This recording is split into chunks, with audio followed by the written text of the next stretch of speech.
Hi, I'm Rick Vespa, here with a series of videos to help you make your life more beautiful by making decorating easier.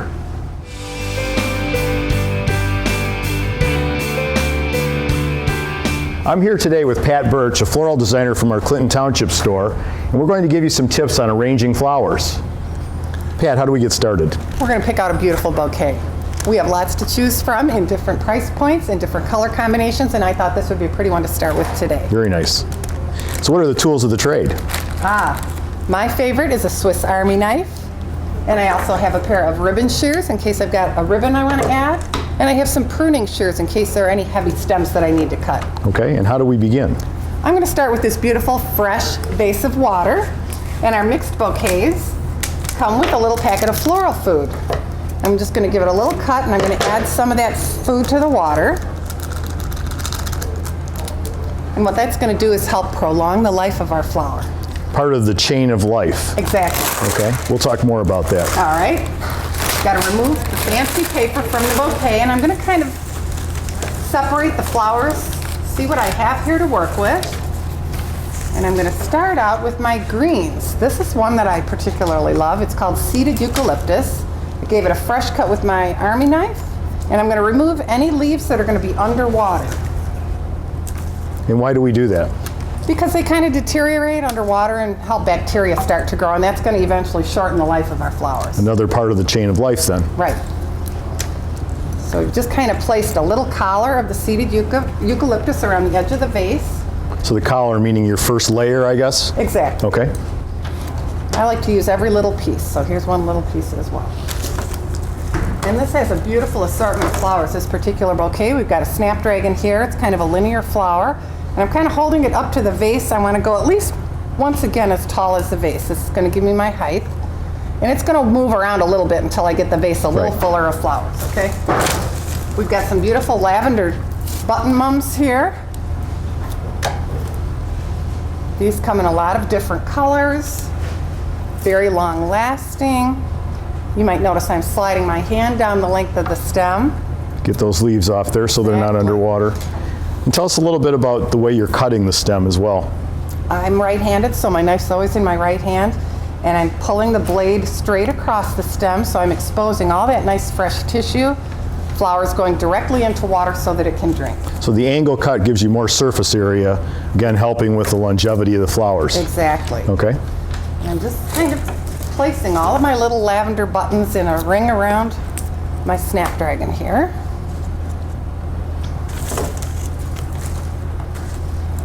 These are some asters. They're very pretty, and there are a lot of breaks. We call these separate breaks. So I'm going to break these all apart, and I can use them as individual flowers in the display. I'll actually use this one separate as well. Fresh break cut. Off the breaks. Breaking the breaks. And I'm going to tuck them in around, scatter them throughout the arrangement.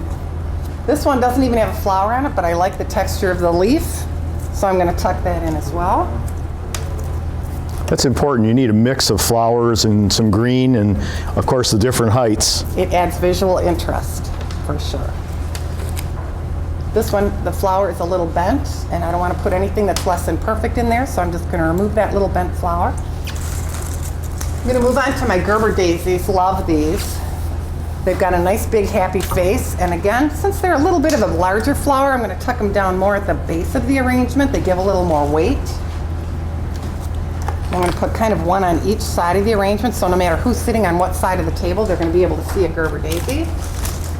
Like the color contrast as well. Yes, we've gone from shades of pale pinks into lavender into a little bit of a red here I've got in the Alstroemeria. Alstroemeria are a fantastic, long-living cut flower. They come in a ton of different colors. You'll get tired of these before they're going to die on you. They just hold up really well in arrangements. So I've kind of mixed my Alstroemeria throughout, and we're down to 2 hot pink carnations here. I'm just kind of fluffing that out. These carnations were so tight, because they're nice and fresh, that the face was kind of closed up. So just by kind of fluffing it with my hand, I'm allowing more of the actual flower to show. I've been around flowers all my life, and I've never seen that trick. Very interesting. Oh, very good. And then our bouquet ends up with what is something we call a filler flower. It's just a finer, It's not a big focal flower like our nice big face on our Gerber Daisy, but this is called wax flower. A lot of people are familiar with baby's breath. It's that little white fluffy flower. This is kind of a change on the baby's breath. Wax flower comes in lots of different colors as well. And I'm just going to scatter this throughout. Now we've got large, medium, and small flowers. So again, adding to that visual interest and removing any leaves that are going to go underwater. Here's my last little piece of wax flower. And then I think maybe we should finish it off. A few accessories. Sure, why not? I think a ribbon would be perfect addition here. And I'm not going to make it scary for anybody because you're doing this on your own at home. We're just going to do a little shoestring bow, a loop in each direction, which is easier to do when it's facing me. There we go. And I'm just going to finish off the ends of the shoestring here with my ribbon shears. One last surprise. A last surprise, a finishing touch, a little butterfly that just wandered into this garden. Just adds another little contrasting pop of color and something a little unexpected. And there's our finished product, a little floral display for a gift for a recipient, something that you made yourself. Great, Pat. Thank you very much. Some great tips to help you make your life more beautiful by making decorating easier.